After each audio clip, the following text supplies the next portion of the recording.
So Adam, you're 22, want to build a multi-million-dollar business. Should I start now, fail forward, and learn on the way, or spend money to choose building skills, cash, and clarity?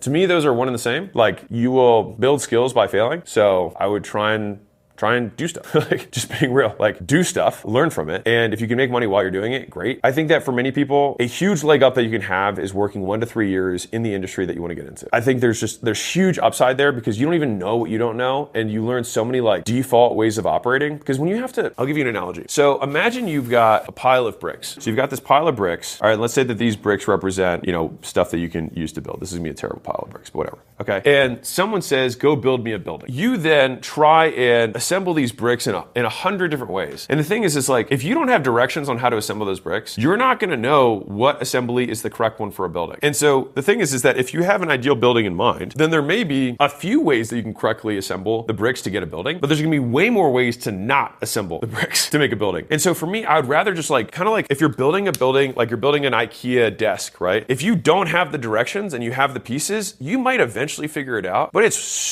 takes so much more time than having a model to look at, because you automatically know, you're like, okay, well, first thing I'm gonna do is I'm gonna separate my tools over here, and put my screws over here, and then I'm gonna put my blocks over here. Great, so it's the first thing, that's what you do. And then after that, you're like, okay, I'm gonna look at this picture, there's got these 4 legs, and you're like, flip it upside down, so put leg 1, leg 2, leg 3, leg 4, and you're like, okay, it's almost looking like a table. But if you have no idea, and you've never built a table before, you didn't build anything before, then it's way harder to do. And so that's why I think I would recommend make money, earn, and learn 1 to 3 years. Like my first thing out of college, and like college is different now than it was then, but like I did college for 3 years, and then I worked for 2 years. And then the next thing I did is I still didn't even start immediately. I then started as like an apprentice at a gym because I wanted to get in the fitness business. So I went to a successful gym owner and said, hey, can I like work for free? Can I mop the floors? And I was like a white collar consultant. So I went from making, I actually don't remember what I made. I know I had $50,000 in savings. The reason it's like unclear is because I got paid on contracts. So it was like very lumpy. But anyways, he then basically started paying me minimum wage to follow him around. But like an amazing ROI for me because he was like, oh yeah, like email marketing. And I was like, what's that? And he was like, oh, it's this whole thing,